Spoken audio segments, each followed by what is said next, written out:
આજે તો એવું શું થયું કે મારા ગુરુવારમાં કપડા વેચવા પડ્યા। ગુડ મોર્નિંગ ને જય માં મોગલ મિત્રો, સ્વાગત છે તમારું મારા મિની વ્લોગમાં। આજે તો અમે દુકાનનું શટર બટર પાડીને નીકળી ગયા હતા ગુરુવારીમાં। આજે તો અમારા ઈશાનભાઈ ફૂલ મોજમાં હતા કેમ કે એને રમકડું લેવાનું હતું। પછી તો હું ને મારી આખી ગેંગ નીકળી ગઈ ગુરુવારીમાં જવા માટે અને સીધા પહોંચી ગયા ગુરુવારીમાં। હવે જેવા જ ગુરુવારીમાં અંદર પહોંચી તો એ તો ફૂલ ટ્રાફિક હતું। હવે થોડાક દૂર ગયા હતા મારી નજર પડી બેગ ઉપર। મેં કહ્યું ચાલ ને બેગ લઈ લો, પૈસા મૂકવા થાય। પછી યાદ આવ્યું કે પૈસા પણ હોવા જોઈએ ને મૂકવા માટે। હવે અહીંયા તો અલગ અલગ પ્રકારની ઘડિયાળો પણ વેચતા હતા। મેં કીધું ચાલ ને એકાદી ઘડિયાળ લઈ લો, પણ મારો તો પહેલેથી ટાઈમ જ ખરાબ હાલે છે, ઘડિયાળ લઈને શું કરે।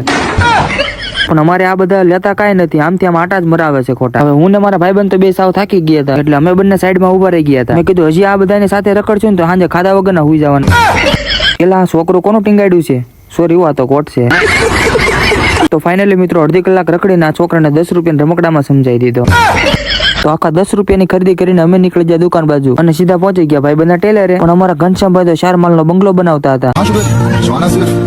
मान गया बेटा, पर अल्ट्राटेक ही क्यों? आप ही ने तो कहा था कि घर जिंदगी में सिर्फ एक ही बार बनता है। ત્યાં થોડી વારમાં આવી ગયા ગોપાલભાઈ કેમ કે મારે ને ગોપાલભાઈ બે ને જવાનું હતું ઓનલાઈન પાર્સલ લેવા માટે। એટલે હું ને ગોપાલભાઈ બે આવી જાય શિવ મોબાઈલમાં અમારું પાર્સલ લેવા માટે। હવે જેવા અંદર પહોંચ્યા ત્યાં ભાઈ તો સાપુ લઈને બેસી ગયા। હવે મારે જોડે વાંચતા તો આવડતું નથી, સાપુ લઈને બેસી ગયા। તો ફાઇનલી મિત્રો અમારું પાર્સલ આવી ગયું એટલે અમે પાર્સલ લઈને સીધા નીકળ્યા ઘર બાજુ જવા માટે। તો મિત્રો આજનો વ્લોગ અહીંયા સુધી, મળીએ નેક્સ્ટ મિની વ્લોગમાં।